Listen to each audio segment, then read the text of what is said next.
కథల గురించి మాట్లాడుకున్నాము. సో ఏది మెట్రలైజ్ అవ్వలే. సడన్గా నువ్వు నాకు ఇక ఈ ఐడియా గురించి చెప్పి పరిశ్రమని కలవమన్నావు. అంటే ఈ కథ ఈ ఐడియా నాకు నచ్చిద్దని నువ్వు ఏమైనా ఎక్స్పెక్ట్ చేసావా? ఎందుకు ఈ ఐడియా నన్ను వినమన్నావు? ఒకటేమో మీ బ్యానర్లో చేద్దామని ఉండింది. అంటే స్ట్రగ్లింగ్ యాక్టర్ ఉన్నప్పుడు నేను ఏదో ఐ థింక్ ఎవడే సుబ్రహ్మణ్యమో ఏదో చేసినప్పుడు ఏదో ఆడియో లాంచ్కి పిలిస్తే ఓ స్టేజ్ మీద కూడా అన్నా ఎప్పుడైనా ఎస్విసిలో సినిమా చేయాలి.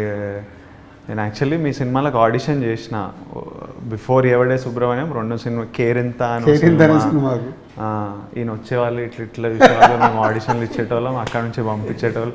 వీళ్ళకి తెలియదురా, వీళ్ళకి టేస్ట్ లేదని నేను అనుకునేటువంటి మొత్తానికి. బట్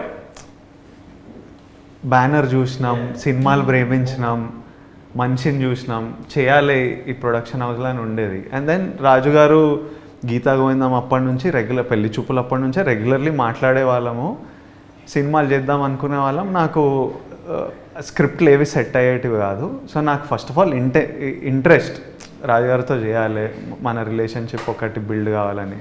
సో ఈ కథ విన్నప్పుడు ఇది నాకు నచ్చింది కదా, ఇది పంపిద్దాము, ఇది మీకు కూడా నచ్చితే ఇంకా మీరు అగ్రెసివ్గా కూర్చొని ఏదన్నా చెప్తే అగ్రెసివ్గా కూర్చుంటారు. ఆ క్వాలిటీ మీకు ఉంది కాబట్టి నేను ఇమీడియట్లీ మీకు పంపించాను. ఎందుకంటే ఈ లైన్ని కొన్ని రోజులు అయ్యిండే, లైన్ విన్నా కానీ అది ఫుల్ స్క్రిప్ట్ వస్తలేదు నాకు.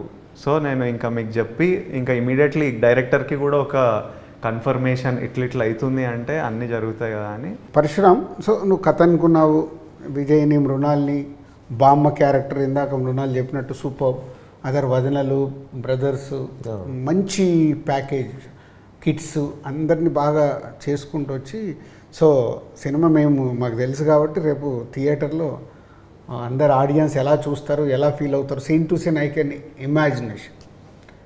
సో సినిమా అంతా అయిపోయిన తర్వాత నువ్వు చూసుకుంటున్నప్పుడు నువ్వు అనుకున్న దానికి, జర్నీకి, ఫినిషింగ్కి what is your observation? First day నేను ఎంత ఎగ్జైట్ అయ్యానో, సో టిల్ లాస్ట్ డే వరకు కూడా అంటే వీళ్ళిద్దరూ ఇచ్చిన ఎనర్జీయే నాకు. లైక్ వీళ్ళిద్దరిని మానిటర్లో చూసినా, వీళ్ళిద్దరిని స్క్రీన్ మీద చూసినా, రష్లో చూసినా, ద వే నేను గోవర్ధన్ అనుకున్నది క్లియర్గా అసలు నాకు కనిపిస్తూ ఉంది ఫస్ట్ డే నుంచి. సో ఈ జర్నీలో లైక్ ఎంత స్ట్రెస్ పడినా, ఏం చేసినా, ఏం చెందినా, బట్ అవుట్పుట్ నాకు క్లియర్గా తెలుసండి. It's going to be like అంటే కొన్నేళ్ల పాటు ఈ ఫిలిం గురించి మాట్లాడుకుంటారు అనేది నాకు అట్లీస్ట్ అంటే కమింగ్ నా గీతా గోవిందం అంటే ఇప్పటికీ స్టిల్ మాట్లాడుకుంటున్నారు కదండి. సో అలానే ఈ Govardhan family star Hindu characters కానీ, నేను రాసిన డైలాగ్స్ కానీ, నేను ఆ సినిమాని నేను ఎలా అయితే అంటే ఏ కన్విక్షన్లో అయితే చేశానో ఇవన్నీ నా ఫస్ట్ నుంచే అంటే బ్లైండ్లీ అంటే ఇంకా ఒకటే ఇంకా అంతే అండి. నేను ఎప్పుడు అసలు అటు ఇటు కూడా లేదు ఈ ఫిలింలో. లైక్ అంటే బ్లైండ్లో ఒకటి నమ్మాను, so I delivered it. Cinema ఇప్పటివరకు చాలామందికి చూపించాం. చాలామంది అంటే మన క్లోజ్ పీపుల్ ఎవరెవరు ఉన్నారు అన్ని రకాలుగా. సో చూసిన వాళ్ళు ఆల్మోస్ట్ నీతో మాట్లాడారు. సో నేను రివీల్ చేశాకంటే నువ్వు రివీల్ చేస్తే బాగుంటుంది.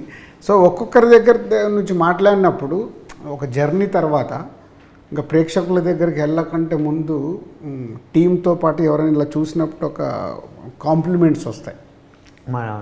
మా డాడీ చూసాను 2 days బ్యాక్. డాడీ ఆల్మోస్ట్ ప్రతి సినిమా చూస్తారు.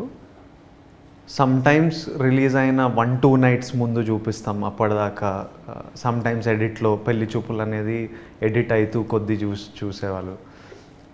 డాడీని నాకు పెద్ద క్రిటిక్ అనమాట. నా ఫస్ట్ సినిమాలు అప్పుడైతే సినిమా అయిన తర్వాత ఇంటికి వస్తే నాకు టెన్షన్, ఇప్పుడు ఈయన ఏమంటాడు, నచ్చలేదు అనుకోండి, ఇట్లా కూర్చుంటాడు, తిట్టాడు నన్ను జస్ట్ అని కూర్చుంటాడు. నేను ఎప్పుడైనా కొన్నిసార్లు నేను సినిమా నుంచి వచ్చి నేను అంత ఎంజాయ్ చేయలే డాడీ అంటే, మరి ఎందుకు చేస్తున్నావు యాక్టింగ్, వదిలేయి, వేరే జాబ్ చూసుకో, ఎంజాయ్ చేస్తున్నప్పుడు చేయకు.